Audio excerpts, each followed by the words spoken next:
his favourite. And of course, as always, we have the People's Choice Award, where you leave your coins on your favourite for the third bottle of wine. So what we'll do is everybody gets to say a few words about what they brought, of stories both tall and short, and then we'll start voting with our coins and then add it all up, and you gentlemen can present your favourites. We've got a late entrant. A late entrant? Yes. Oh. Not too late. Yeah, here's John. John's coming through. All right. Yeah, John. Oh, he's got a mystery package. Okay, so let's get started. Let's go around the table. Carmel, you go.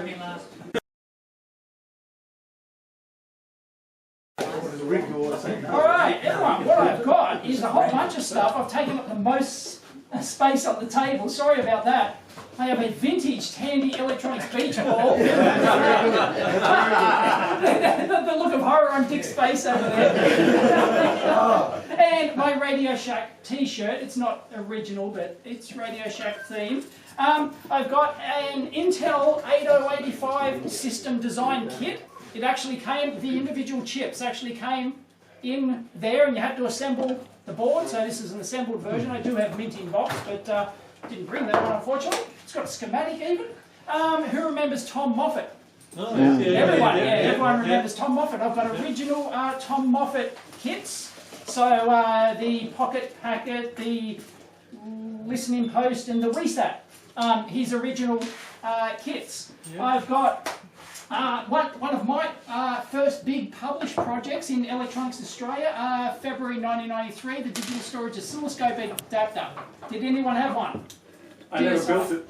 You never built it?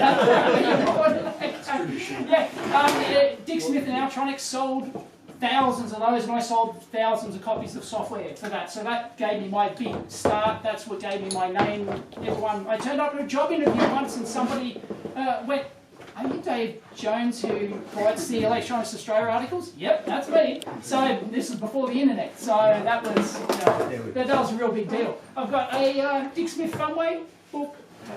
There you go, bonus. I've got the update to that, my original kit for the Mark III of this oscilloscope adapter that was published a couple of years later. I've got my 40-channel logic analyzer project that was published in October '96. EEPROM programmer, I didn't design it, but I sold software for it. Thousands and thousands of copies of software to who built their own EEPROM programmer back in the day. Yeah, that was a big deal. I've got... tiny. An original 1970s vintage, early 70s I think, 51 Tandy kit. So, yeah, that's pretty groovy. And then I've got this is my original one I had when I was a kid. This is the 200-in-1 kit. So that's what I got. I started out with the 50, the 150, then the 200-in-1 kit. So that's it. That's all I bought in. Thank you. Very good.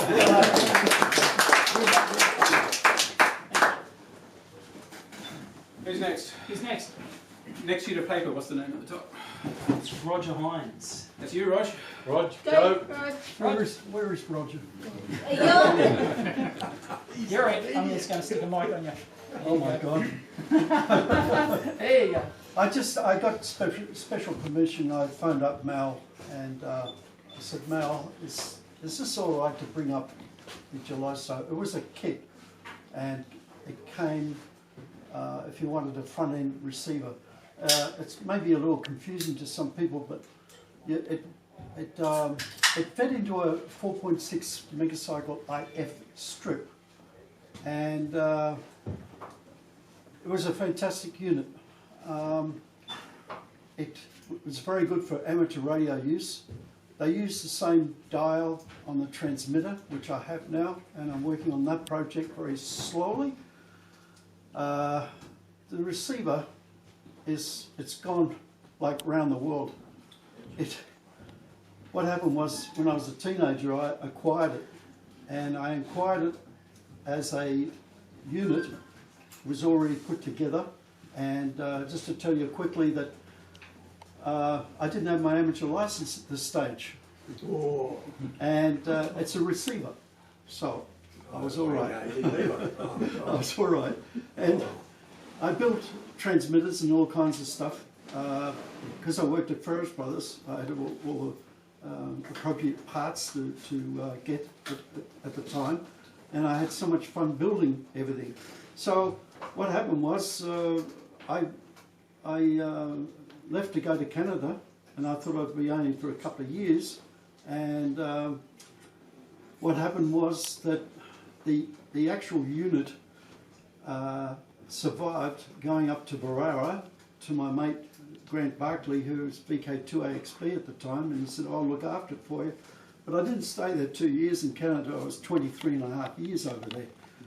So when I came back in 1991, I came back in 1990, but in 1991 I decided to go up to Grant's place, and he said, I still have all your bits and pieces that you built. So when I went up there, I retrieved the Geloso front end. So I don't want to hold up the whole show here, but I can't believe I've still got it. So it's I've had it on, but I haven't had it connected up to the IF strip. So I've replaced parts, bits and pieces. So I'm thrilled with bits that I've still got it and it still works. And so thank you very much for understanding my problem with loving Geloso. which Russell has helped me enormously, and so many others. You guys were just great the way you've helped me out with all the bits and pieces. So thanks again. I'll stand up. Okay, so next. Everyone gets mic'd. Thank you. Next, I guess, is me. So I brought a few things along. One is a Dick Smith Electronics Enthusiast catalogue from 1981-82. Brought that along. You'd be in a good book. I've also bought. He'll win publication. I bought the best kit that I've never built. It's a Dick Smith masthead amplifier kit. It's all complete here, but I haven't yet got round to manufacturing it. Maybe next week. Maybe next week. I get some spare time.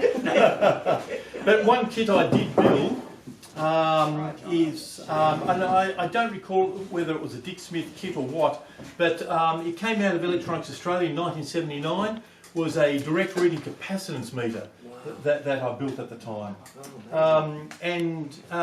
It has proved very useful for the fact that, unlike modern day instruments, it's got an analogue display on the front of it.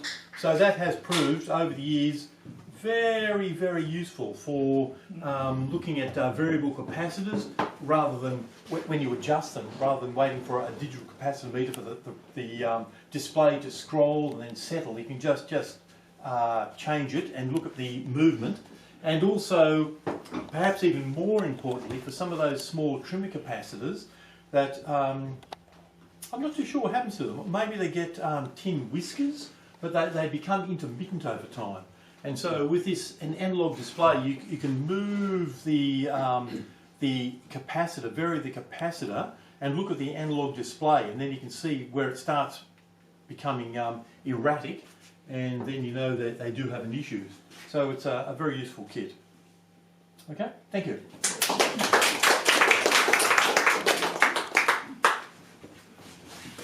My turn. Your turn. Yeah, my turn. Alrighty. Thanks, Here Tom. we go. Alright. Got a few things in that circle. There we go. Alright. I'll have to edit this. Okay. Professional video recording. Evening all. I've got a couple of things that are locally designed, manufactured, and American imports. I'll start here. This kit was designed and developed by Electronics Australia in September '68. That's a Jim Rowe jobby. Yep, sure is. It is one of a series of three that came out from Electronics Australia. Now, I was still in high school when this came out, and I think whilst I was in high school, I had a part-time job with kit sets in DY. and I was building their Playmaster 3+3s and 10+10s and various other things. I bought the circuit board, which has got an RCS number on it, and you could tell in those days the size of the print and the ease of construction. So yeah, the board virtually occupies almost the entire body of it. I purchased this at a garage sale, mainly for nostalgia reasons, because I had the board, I never finished it, because by the time I was old enough to afford the parts, they stopped making the box and a few other things. So I got this bit, then when I saw the whole thing, I thought, you beauty, I'll take that home. So yeah, it's early, but there again, it's a Australian design, manufactured. It was pretty swish stuff back then, everything nice metal boxes and well presented. I'm not sure what it would have cost to build then, but whether I could afford to buy the parts from kit sets or radio dispatch when we were doing TAFE at Ultimo. I built where one. we all used to go and do it that way. So yeah, that's a nice local one. Now when I was working for one employer in the mid-70s, they had a number of Heathkit products we were using. We had a Heathkit power supply, VTVM, decade box, various other things. So I took a bit of a shine to Heathkit. Basic, reliable. So when I had the opportunity, I was off doing my chemotherapy stint, I did some eBay time. It kept me sane. So I bought a couple of I bought a couple of things on eBay, and a couple, I don't know, geez, hundreds. But what I'm getting at with this is that, like most of these kits that we build, and you can see it in the Dick Smith kits and the others, there's always a pretty comprehensive guide. So unpacking, tools, etc., your fancy Heathkit soldering iron, your Exolite screwdrivers. Oh, they smelled great, didn't Yeah, they? yeah, Who remembers yeah. the Exolite Yeah, the screwdriver smell. smell? And guess what? Yeah. Not one page of safety. When you go to do anything these days, it's all safety, and the last page is how to build it. So yeah, do not drink the battery acid. So yeah, a builder's guide, other such things. And I have one here in an original box, and it's hasn't been constructed like Tim, one of those weekend projects. Oh, I even got the PayPal receipt. But you can see this is how comprehensive it was. You had a return policy. You ticked the box for the warranty, etc., etc. These are all the good things that I would imagine inspired developers, EA, ETI, kit sets, Dick Smith, etc., to put together good packages for us to build, and they were good, and I think most everything you built worked, and we could do it. So there we have a couple of nice Heathkit products. Shall we say an early girl, and then a later, more refined model of a decade box.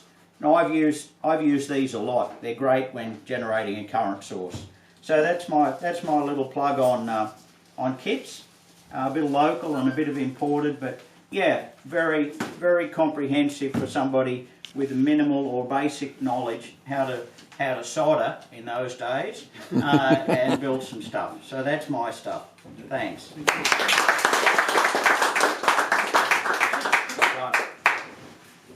I think John's up next. Jono.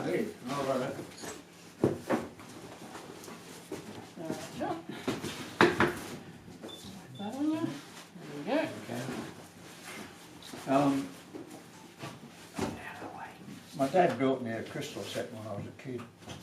It didn't work. And he showed me how to check the headphones with using 2 pennies and a piece of damp brown paper between them to make a cell, right? So the headphones weren't working, and to cut a long story short, it was one coil in the right-hand headset, and so I had to break the wire and then very, very carefully unwind this very fine wire, hung it over the back of a chair, and found the break, and then scraped the wires very carefully and twisted them together because I didn't have a soldering iron. And then I reassembled the whole thing and joined it up, and so now the headset was working, and using the cat's whisker I found the live spot on the piece of gelina that was held in the little cup, and I heard music for the first time, and that was a big thrill. I wanted to buy a number 30 valve, and I went to radio, what do we call them, so radio House, radio dispatch. radio dispatch. Yeah, dispatch. Anyway, I went in there and it was full of older people, and I was just a kid, and they didn't want to serve me, and eventually they sort of got around to it, and they charged me 10 bob for a number 30 valve, and almost threw me out of the place. What a thrill when Dick Smith's stores appeared, and you could walk in there and be greeted by friendly people, and always helpful, and always got the parts, and if they couldn't, they'd help you to get them. So time moves on. I got into the Playmaster stuff. I was living in a back veranda down at Narrabee, and my door opened onto my pan dunny. I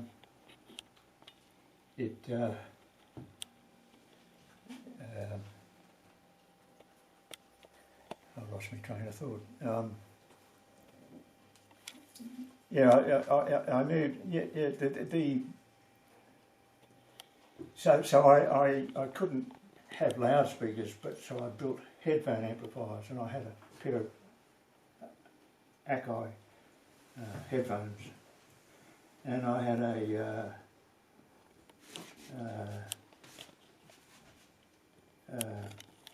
turntable with a ceramic cartridge, and anyway, time moves on, and I've one of the things I heard on the radio was a bloke talking, having a conversation with somebody, and it was very loud, you know, and I thought, yeah, I wonder who this is, and it turned out to be an amateur radio operator. I didn't write his call in at the time, but I determined that that's what I wanted to do, so I went out and I got my licence in 1960. 2 metres. I didn't do the Morse code because I was too busy studying for the degree. So it's sort of gone on from there, and I've built various things. I've built a lot of loudspeakers and radios. I remember building the one set with Magic Eye tuning, and I put it in a very ugly box that I made, and we used that as our radio for years. I built this when it came up, and we have a wall unit, and this goes on there's a shelf, there's my rack of records, and then there's a shelf. This sat on the shelf, and I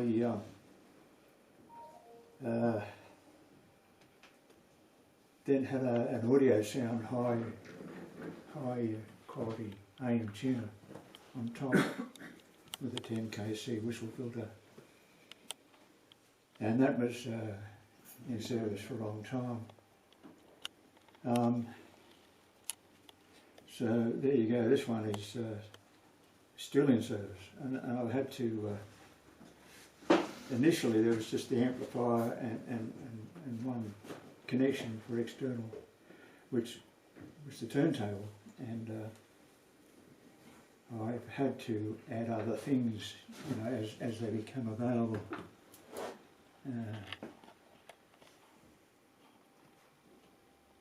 They're on the back here, labelled. So I had to rewire them to do that, but I marked the front of the dial with pencil, but I never got around to inking it in. So that's the story of this amplifier, and I so far as the Playmaster stuff is concerned, I built quite a few loudspeakers, and I built one that I gave to my father-in-law, late father-in-law, and it was terrific. It only had 2 speakers in the box, and then I bought a commercial one with 3 speakers in the box, and it didn't sound terribly good at all, so I pulled it apart. It hadn't been sealed properly, it had no wadding in it, no crossovers, so I fixed it all up, built a couple of crossovers, and I'm still using those speakers. They still sound very sweet. And a young bloke who's the boyfriend of one of my granddaughters was transfixed when he just hadn't heard anything, he said, so pure. So they were good. The stuff that came out of that series, the Playmaster series, was always good and always worth building, and I enjoyed doing it. I love building stuff. I love repairing stuff. I've got a whole heap of valves, sets with valves in, and I want to, you know, bring up to date and all the rest of it. What I've got to do is get down to just doing one thing at a time instead of trying to do 25 things at a time. Yeah. So that's about it.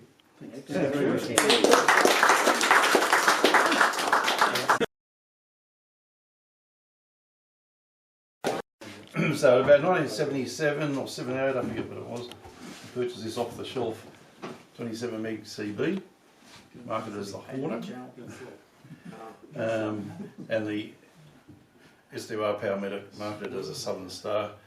So yeah, it was the 18 channel system, but later on I converted it to 40 channel by changing the switch. Yeah, a lot of fun with that in the early days, but that's it, nothing terribly exciting. Very good. Thank you very much. Oh, you're up. James Keen. Excellent. Okay, this is my 40 volt 3 amp for a few minutes. And I bought that because I started using batteries every time I needed something, and it worked the first go, and I still use it every day today. Well, quite often today, so it's still running after 30 years. I've got a bad story about it, though. I was so proud that I could have any voltage that I wanted. I built a regulator for a handle that I was going to use on a motorcycle, and you know, motorcycle go to 18 volt, 20 volts. And I was testing this to 30 volts, and the whole thing worked very well on the bulb. Then I tested on the radio, it was working very well. But I had all these leads coming out of there with all the different plugs that I need all the time. And then I plugged the radio on it, but I forgot to bring it down to 12 volts. So $175 later, the radio had to go back to Dixie, and I got it fixed. It was a $700 radio. At the time, handheld was so expensive. It was a dual. So yeah, so communicating with smoke signals. yeah. So I'm sure I'm the only one who's done that anyway. So that's my story.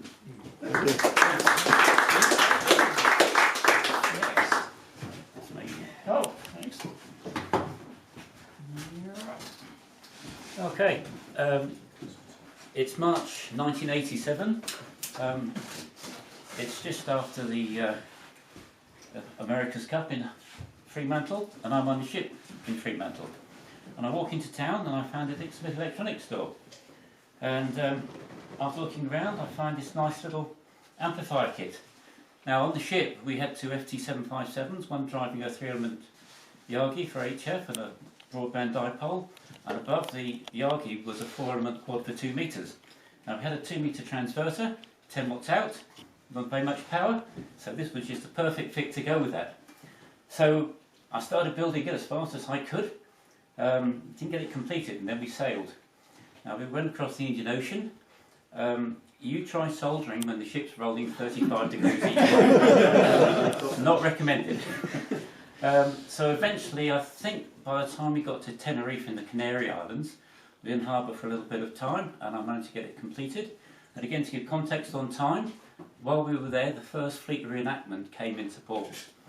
Right? And lucky enough, I got a guided tour around the flagship of the First Fleet, because I happened to know the Commodore of the fleet, which made things a bit easier. Anyway, we sailed from Tenerife, and I got a chance to fire up the amplifier for the first time. So we're about 1,000 kilometres out of Tenerife, turned the beam down back towards Tenerife.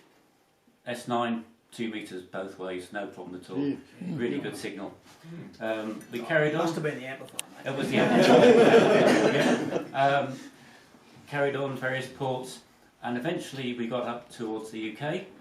And for those who are into QRA locators, in the North Sea between UK and most of Europe, there's some wet squares, and people like wet squares because not many people manage to operate from there.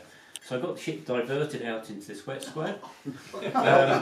On 2 metres, we've been announcing for a bit that we were going to have, get in this wet square during the evening.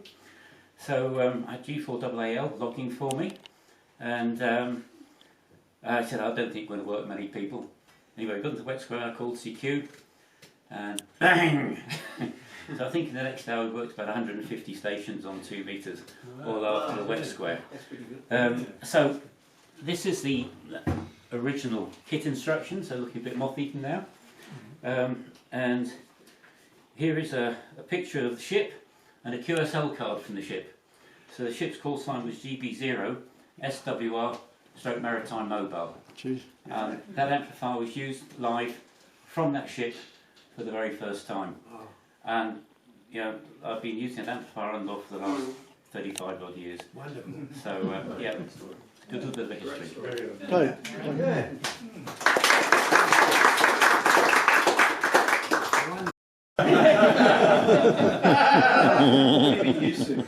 He says he used to know you, Dick.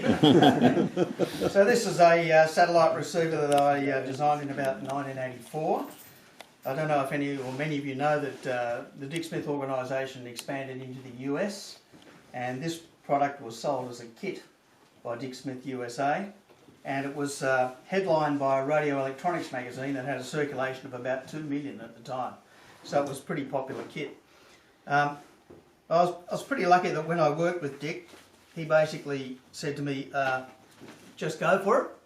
And here are all the kits that we produced during that time, and many of them are amateur kits, including this one.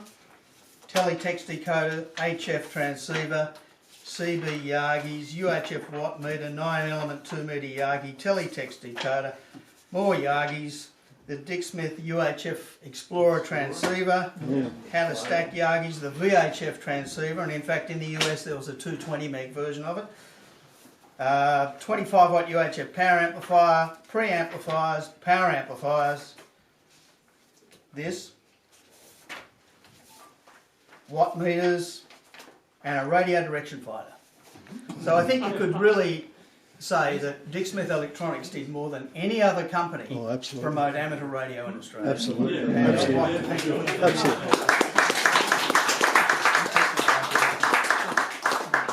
Thanks, Gary. That was great, Well, what I brought today is a few things. It's not my original one, unfortunately. Otherwise, these little layouts would all be cut out from the back. But that's how I got started. Again, thank you, Dick. I blame you. I remember my best mate's dad came to Australia. We didn't have Dick Smith. He brought me back Funway Kit #1. And yes, I made everything in here, and that's what got me started. I even remember the particle board base you got wasn't drilled, and I still remember drilling out all the holes. Hundreds of the bloody things.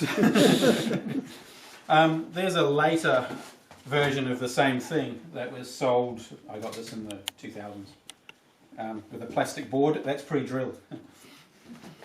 And the second person I blame for my career is Colin, and I can't remember his last name. Mitchell, thank you, for talking electronics. The best thing about these is that they always came with a PCB. On the front cover, yeah. On the front cover. That was the hardest part of any kits that you ever saw or found in EA or Silicon Chip or whatever. I've got a 5-part video series interviewing him, by the way. It's fascinating. It's on my channel. You should watch it. It's really good. Okay. So, well, it wasn't me. I just press record and, yeah. So great. that's my talking electronics set. Unfortunately, I lent the set to a mate of mine when I was in high school. And I didn't get the last 2 issues back, which really sucks. But anyway, an almost complete set. These were fantastic. Thank you.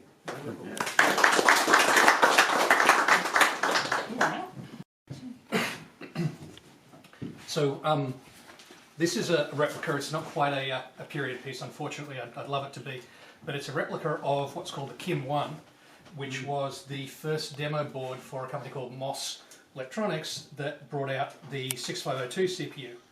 And the 6502 CPU was used in all the greats. It was the Apple II, the Commodore 64, a bunch of the Ataris. Like there's about 30 PCs there. And Moss was actually started by a bunch of guys that defected from Motorola that were selling CPUs for about $150, $175 at the time. And they were, we're going to start our own one, we're going to sell them for $20. And here's a copy of the original ad from September 1975 where they say, yeah, you can buy our one which is pin compatible with the Motorola one for $20, or we've got this other one for $25. It's got an internal clock generator. And they said if you get clocks for less than $5, buy the 6501 and give your purchasing agent a bonus. So a month after that came out, and this was the demo board to use it as a ready-made system, or you could just buy the chip by itself. Motorola dropped their price from $150 to $30. So it really kick-started the start of the... Pure coincidence. Yeah, so it kick-started the computer revolution, and at that trade show, I believe, was a young Steve Wozniak that bought a pair of them that was used in his Apples. They had them in a jar, didn't they? They had them in a jar. The top half of the jar was the legit ones, and the bottom half was non-working factory seconds, but they didn't let people know that because they wanted them to think they had a full supply. and the really amazing thing is they weren't allowed to sell at the trade show. They thought they would be able to, and then it turned out that they had some rule against selling at Westcon. So they had to direct people to their hotel room and then yep, no worries, and then take the cash there, and then you could use a photocopier and copy the documentation yourself. So it was like this incredibly dodgy but incredibly open thing where you could get it.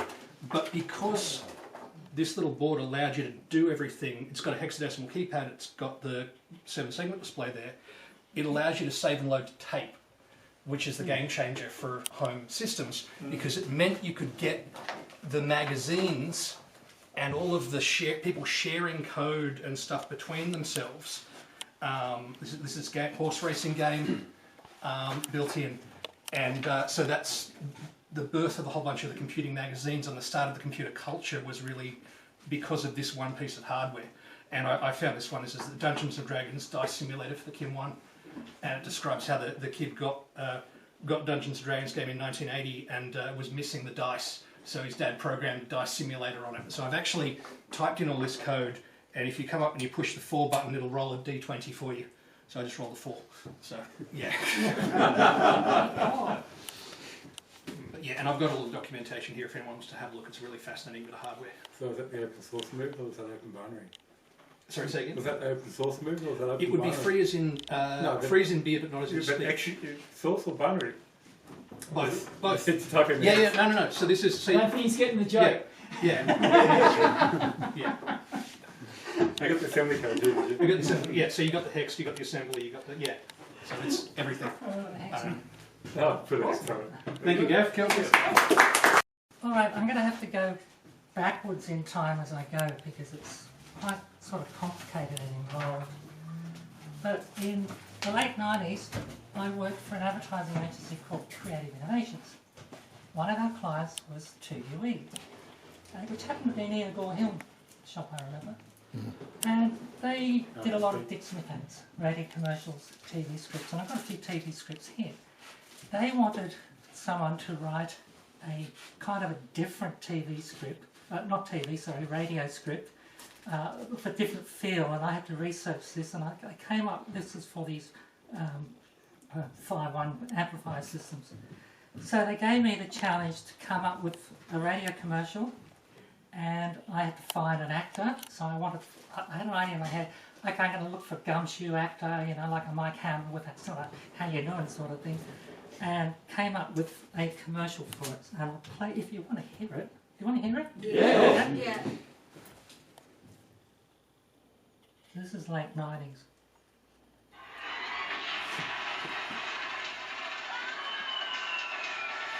It's very different from the other ads. Next door.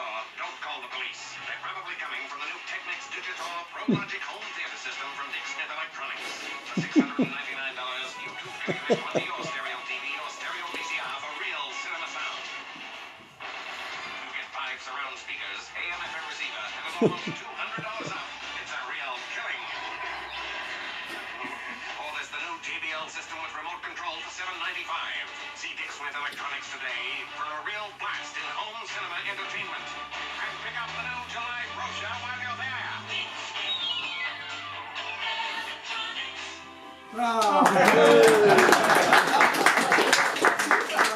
It was a challenge because it was only like 30 seconds, and I had to squeeze all the text in, so I was basically a copywriter for there. So I don't know how many of those things they sold, but I was told that, okay. But at the time, my brother found out I did a Dick Smith ad, and he gave me this. It's a beautiful VHF 2-metre radio, which was given to him by an amateur who was trying to get my brother into amateur radio. So my brother wasn't interested, and he gave it to me, and it sat on the shelf until I got my licence, which is about 14 years ago. So I didn't have a radio when I got my licence, so I tried this out, and it didn't work. So it turned out there were a few dry capacitors in it. I replaced that. And then only a few weeks later, I went to a Trash and Treasure and then found this. Another Dick Smith product, Spectrum Analyzer, VHF UHF, which you plug into your Crow, and you find a centre frequency, and you can do some alignment on the radio. So this is really good. I was quite impressed. People saying, oh, it's not very accurate and all that sort of stuff. But I found it was quite accurate and very, very easy to use. So, and I managed to get the manual for it as well, which is good. But this I didn't have anything, so it took a little while to source all the material. Assembly manual, there's even the power supply. What else? Lots and lots of information, circuit boards, all that sort of stuff. And What model was the name of the radio? Sorry? Arnold? What? Dick Smith Commander. Commander. There was a whole lot of kits called an Explorer. Yeah, Explorer and Commander. We call them exploders. That's what you call them. That's because sometimes you think you're going to put the resistors in there, and it turns out to be the capacitor guns. You get them and I managed to find the original magazines that talk about those as well. Yeah.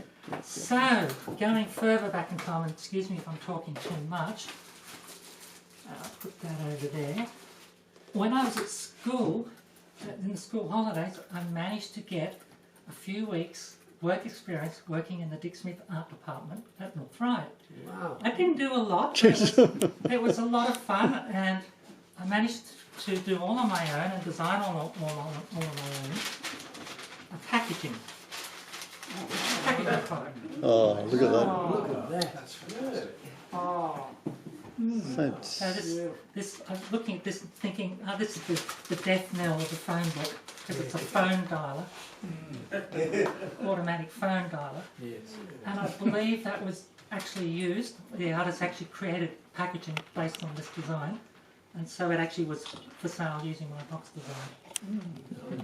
So that was pretty good. But I'm going back further now, because my brother, who's much older than me, he managed to get work experience with Dick Smith in Artarmon, just as they were moving to North Ryde, going all the way back. And he said there were people like David Foster, Yes. Ross Tester, Yes. Michael Middleton, Yes. yes, all these wonderful people in the art department. And because they were moving, they're getting rid of a lot of stuff, including old ads. So for example, Ross Tester was a member here for many years ago. was he? Yeah. Okay. He's still around. He's still alive as far as I know. Well, I'll tell you, when I was writing it inspired me to do engineering and tech writing after looking at all this stuff and then doing those designs, because I thought it was much more interesting than just doing copywriting. But here is like they do, in the art department, it's all primitive. There's no computers, nothing. Although they did have photo typesetters, and they had little cleared font discs that you put them in, they spin around, and it spits out a cartridge which has a bromide in it. So after getting a rough detail that's approved, right, then you assemble the ad, and you use a bromide camera. The artist would draw these wonderful radios, and this is a piece of original art from Dick Smith Electronics. You've got the approvals on the back of it. Yeah. It's even got the approvals. It does on the back of it. Jeez. So it's got everything. Somebody wrote non-walk bands. Isn't that Dick Smith Electronics property? He said they're being thrown out. He said they're being thrown out because it must have. But we also got a real lot of rubbish when you go to North Ryan anyway. So this is an absolute treasure to keep, and there are also got down here. Well, all this got thrown out when I moved house. So concepts were drawn. So this is like a concept of a CD radio that the artist did, like there. And then a proper one would be done. Let's see, I've got an original art of an early frequency counter. Fantastic. Which I think Michael Middleton would have done that. Yeah, good art. Yeah, my brother said it was really, really good. And when I was... Now this is like momentous.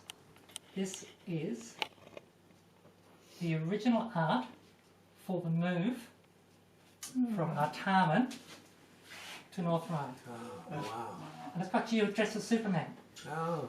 That was the normal clothing in those days. Super Dick. You see all the artwork is like... You've got a dickhead there, I noticed. There's a dickhead. Look at that. Show that to So the there's a camera. bromide of a dickhead. You get different sizes, different sized ads. Wow. I've got a story on the dickhead. When it was being sold, when all the rights were being sold to Coden, they were put up for auction, I actually bid on the rights to the dick head and the website, but Coden beat me out, so that's right. But anyway, because these things are all cut and paste, no computers or anything, when you do a final bromide, which is smooth, which is a smooth bromide, and you've got to paint it out. So I've got an example here. This is a copy of a final bromide before it's painted out. So the artist would have to sit on their big drawing boards, and I don't know if you can see, because the bromide camera causes shadows around chunks that have been cut and pasted in. Oh, yeah, right. So the artist would have to sit down with white paint and laboriously go through everything. They go through all the shadows and paint it all out before it's sent off to the printers. Jeez. Now when it's sent to the printers, they make these photo etching plates. Oh, by the way, there's a Dick Smith postcard. Oh, wow. That's rare. Dick Smith. Yeah, postcard. Try to keep still. So these are original. This is for a Christmas ad. Original photo etching. No. These would have been thrown out. Yeah. And they're in reverse, aren't they? Yeah, they're all reversed. wow. So they're amazing Unless you wanted things. to add generate interest. Now I'm getting close to talking about story because that's interesting too. In the art department there were lots of antics. I can only find one example here. Somebody modified a catalogue cover and made Dick look very, very old. Oh, yep. You still got your hair. I like it.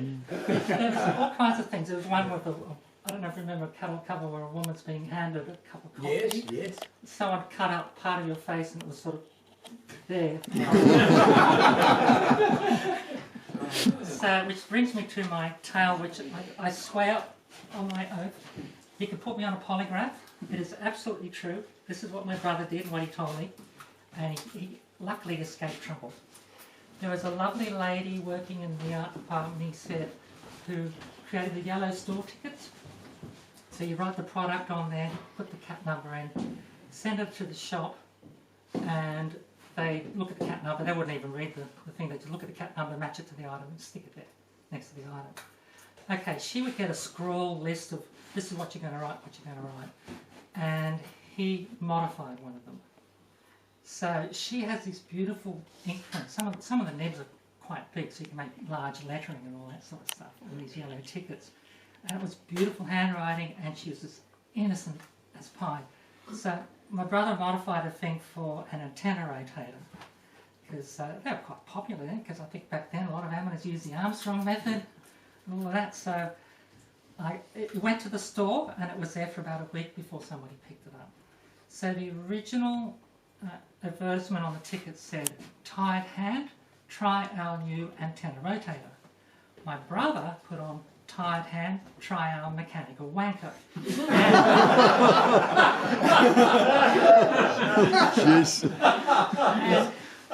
And there was a whole hullabaloo. Apparently David Foster was called into your office. I don't know if you remember. David Foster, marketing manager, Kerry Bigger, the art director. Yeah. So, my brother, everyone in the art room was stood up, and well, you or David Foster were saying, "Who did this? I want you to own up." And Ross Tester, his face was like really purple. He looked really angry, he said. So nobody fessed up. My brother, of course, wasn't going to fess up. He didn't want to get kicked out of another week of work experience. So nobody even did it until now.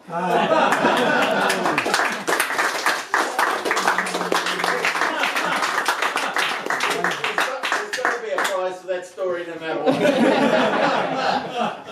what. Wow. Thank you, everybody. That was so many stories, and I have to say, I assume they were all honest and not some of the nonsense that we hear sometimes. Dr. Phil, wherever you are. I'll give you 10 minutes. Please vote with your coins. Judges, take a look around, talk to the exhibit. You went to the training. Our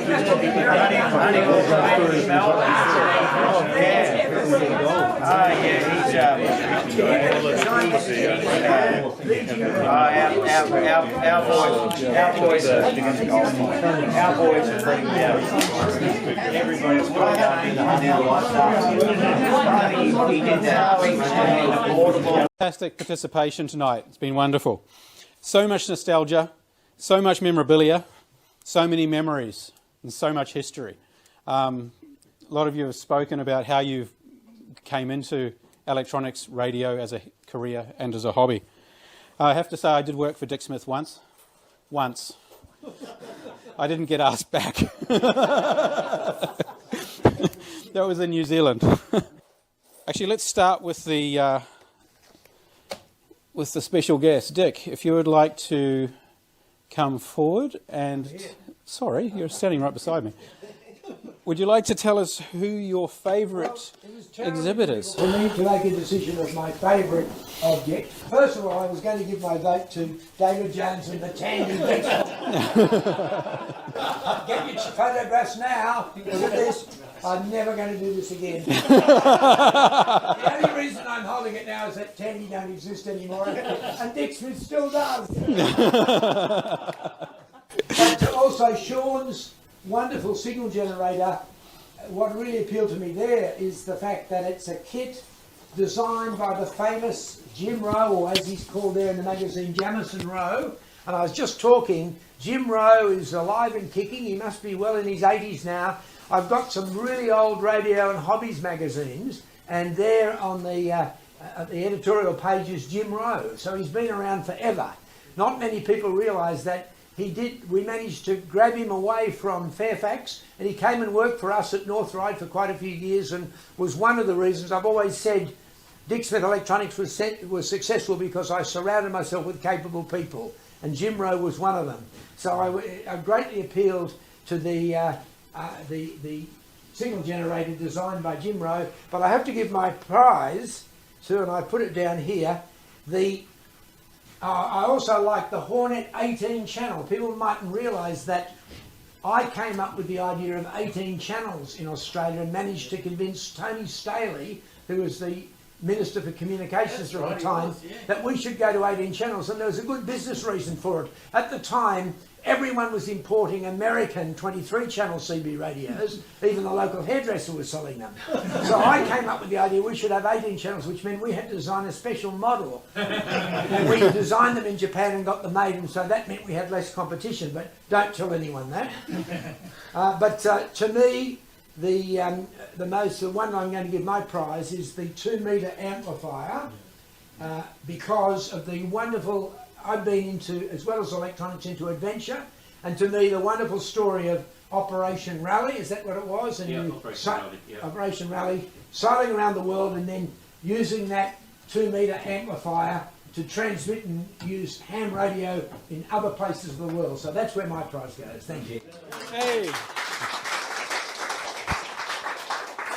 Dave, your turn. All right, I was going to give it to Gary. Where is he? Gary Pratt? There is Gary Pratt. Yeah, it was until Carmen came along, and I'm sorry, but when you bring actual original, like, print-in plates for the Dick Smith, this was like a kit theme, you know, and Dick Smith Tandy theme, when you bring original plates and all the original drawings and the stuff that you actually drew, the story was absolutely fantastic, bang on. So you're my pick. And she told the world about her brother. Yes, exactly. So fantastic. But Gary, of course, for designing all those kits, that was just, you know, that was just absolutely incredible. So, yep, well done. But so is there a runner-up prize? I don't know. Anyway, Carmel gets my vote. Well done. Congratulations. Dick, Dave, it's been an absolute privilege to have you both here.